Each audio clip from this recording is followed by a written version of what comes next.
د مانځه ومما رزقناهم ينفقون او بعضې د هغه سنه چې مونږ دوی ته ورکړي دي دا هغه خرج کوي. ينفقون خرج کوي. والذین یؤمنون بما انزل الیک او دا متقیان دا هغه کسان دي والذین یؤمنون چې هغه یقین کوي په هغه څه باندې بما انزل الیک چې کم نازل کړی شوی دی پتا باندې کم نازل شوی دی تا ته وما انزل من قبلک او په هغه باندې هم یقین کوي چې کم نازل شوی دی ستانه مخکې من قبلک وبالآخرة هم یوقنون او په آخرت باندې دی یقین کوي. اولئک علی هدی من ربهم دوی کلک دی په هدایت هغه هدایت باندې چې هغه د رب د طرف نه دی. و اولئک هم المفلحون او دوی کامیاب دي. نو په سورة الفاتحه کې چې دا کم هدایت ذکرو هغه هدایت الله پاک په دې صورت کې داغه تفصیل بیانوي چې هغه هدایت دا کتاب دی په دې کې کوم عقیده او په دې کې کوم عمل ذکر شوی دی دا هغه لار ده هغه چې کوم منزل مقصود او جنت ته رسیدو لار ده الله پاک په دې کتاب کې بیان کړی دی. په دې باندې عمل کول دا صراط مستقیم دی منزل مقصود د الله رضا او جنت ته رسیدلو ذریعہ ده. او د هدایت په اعتبار سره چې په سورة الفاتحه کې کم درې قسمه انسانان او خلق بیان شیو. یو هغه خلق انعمت علیهم چې الله پاک په هغه باندې انعام کړی دی او هغه د الله پاک په هغه نیغه لار باندې خپل ژوند تیروي. دویم هغه خلق چې هغه د هدایت نه لري دي هغه یو خو مغضوب علیهم دي او بل چې دینو ضالین چې په الله په هغه باندې غضب کړی دی او دویم هغه چې هغه گمراه او بیلاری دي یا خود جهالت په وجه باندې چې دینو د هدایت د لارې نه هغه بیرته لري دي او یا خود د هدایت لاره ورته معلومه ده خود ضد او عناد او د دشمنی د وجه نه په دې د هدایت په لاره باندې نه ځي. نو په دې صورت کې الله تبارک وتعالى دا درې قسمه انسانانو درې قسمه خلکو مزید تفصیل داغو صفات داغو علامات هغه بیانوي. اول خو هغه کتاب دا اولنې آیات درې صفتونه چې د الف لام میم او دا دویم آیات ذالک الکتاب لا ریب فیه هدی للمتقین دا خود هغه هدایت ذکر شو چې کم هدایت تاسو غوښتلې هغه دا کتاب دی چې کامل کتاب دی. یو لا ریب فیه پدې کې شک شوبه نشته دی څه شک پکې نشته. دریم هدی للمتقین د متقینو لپاره هدایت دی دا د هدایت کتاب دی. او بیا چې د هدایت په دې کتاب باندې دا هدایت چې کم د متقیانو د لپاره هدایت دی یعنی کم خلق چې هغه د الله پاک نه یریږي او په د دې د هدایت باندې عمل کوي نو د متقیانو د لپاره هدایت وي ځکه چې هدایت قرآن خو د ټولو خلکو د لپاره هدایت دی لیکن دا چې کم خلکو ته فائدہ ورسي کم خلک په دې هدایت باندې عمل کوي پاغو کې خپلم څه قابلیت او صلاحیت پکار دي. الله پاک په ډېرو آیاتونو کې کله انابت خشیت دا ذکر کړی دي چې په انسان کې چې دین هغه طلب وي عاجزي وي د الله پاک یره وي هغه غواړي چې دا هدایت هغه ته ملاوي شي هغه له خدای پاک دا هدایت ورکړي. ګور رسول الله صلی الله علیه وسلم چې دین هغه ټول انسانانو د هدایت لپاره راغلي ټول خلکو ته دعوت ورکو لیکن کم خلکو چې دین پاو کې طلب او هغه ته الله پاک هدایت نصیب کو او ډیر داسې د نږدې خلک د کور خلک ترونه چې هغه نه غوښتل نو هغه د هدایت نه محروم پاتې شو. رسول الله صلی الله علیه وسلم چې دین هغه کا پاغي باندې چې دین هغه ته یو غم او درد ورسید الله پاک دا آیاتونه نازل کو چې انک لا تهدی من احببت ولکن الله یهدی من یشاء. هدایت د الله په لاس کې دی. الله پاک د انسانانو زړونو ته ګوري چې په کومو کې تقوا ده په کومو کې یره ده په کومو کې چې دین هغه طلب او عاجزي ده الله پاک دا هدایت هغه ته ورکړي. نو دا کتاب ذالک الکتاب اولنې صفت دا ده چې دا کامل کتاب دی. کتاب چې دینو کتاب ته ویل کېږي په عربی کې کتاب کتبه مکتوب لیکل شي چونګې دا په لوح محفوظ کې هم لیکل شي د دې قرآن پاک نوم یو په نومونو کې یو کتاب دی. د ملائکو په صحیفو کې لیکلی شوی دی، د پیغمبرانو او د نیکانو او د حافظانو د علماو د هغو په زړونو کې لیکلی شوی دی کتاب. لا ریب فیه، شک پکې نشته. باقی دا ده که څوک دا سوال وکړي چې خلک خو په دې کې شک کوي، نو یو شک چې دی نو هغه په دې وجه باندې وي چې په کم شي کې شک کېږي په هغې کې څه کمی موجود وي، څه دلیل وي د هغې د شک.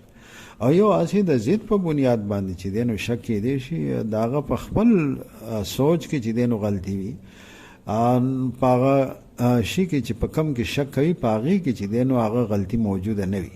نو لا ریب فیه، په دې کې شک نشته دی، یعنی د څه عیب او څه کمی په دې کې نشته دی چې هغه د شک ذریعه جوړ شي.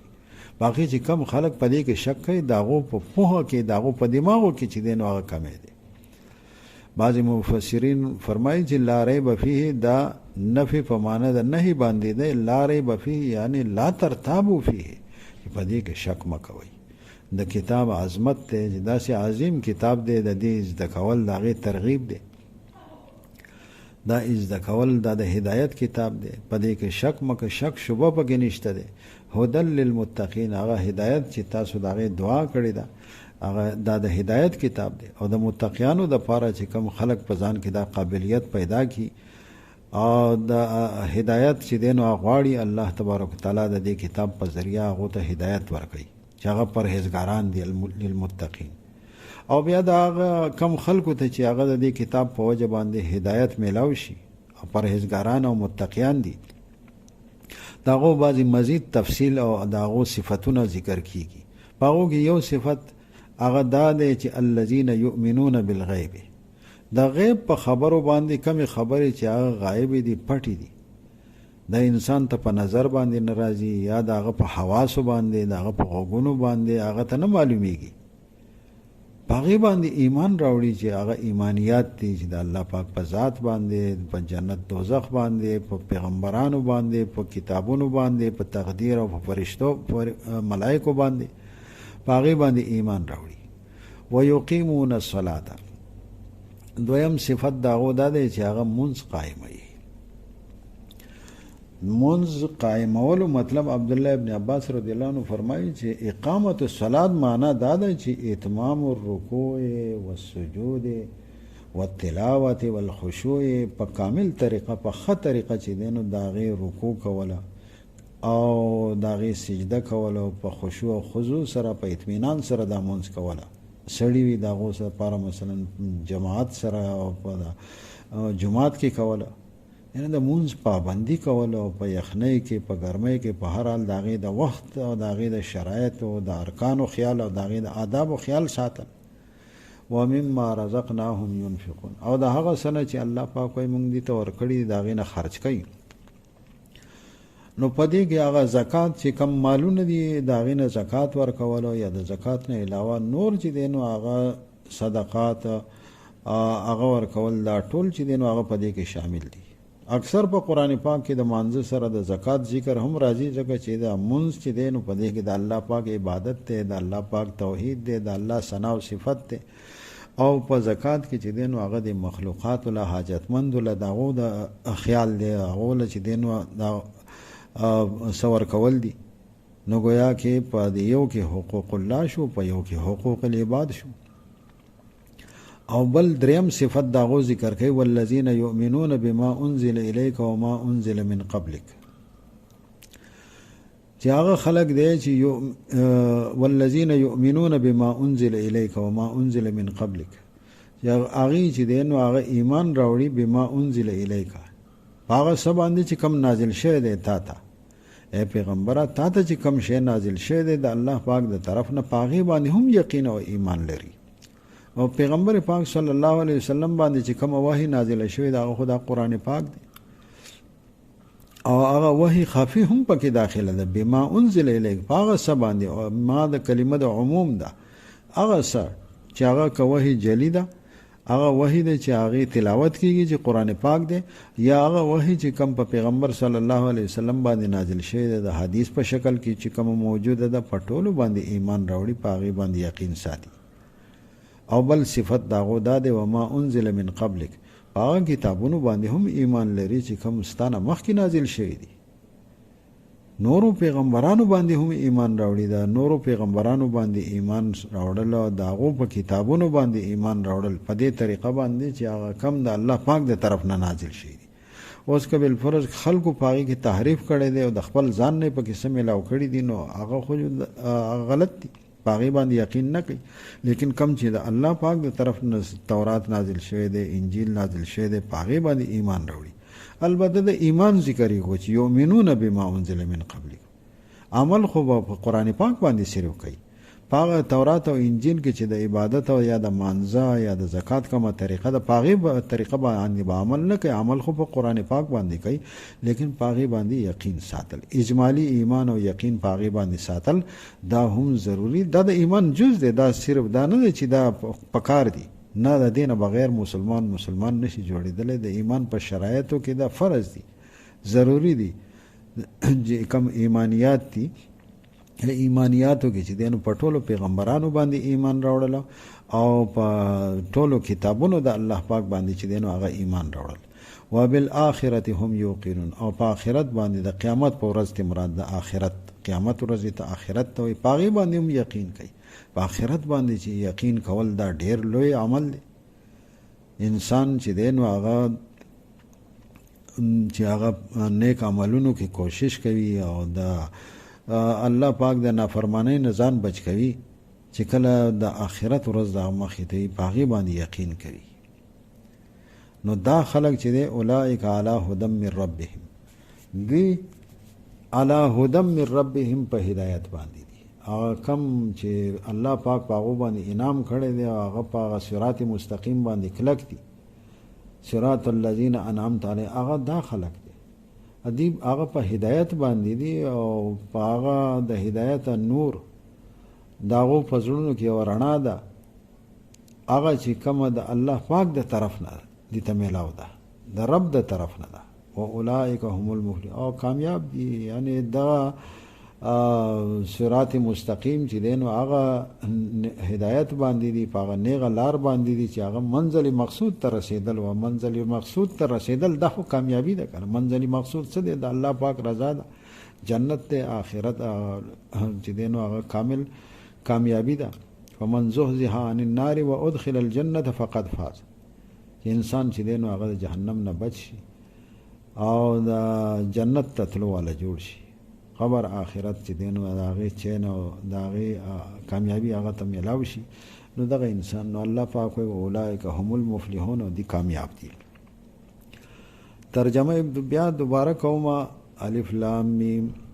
الله تعالی د دې په مراد خپ وه دی.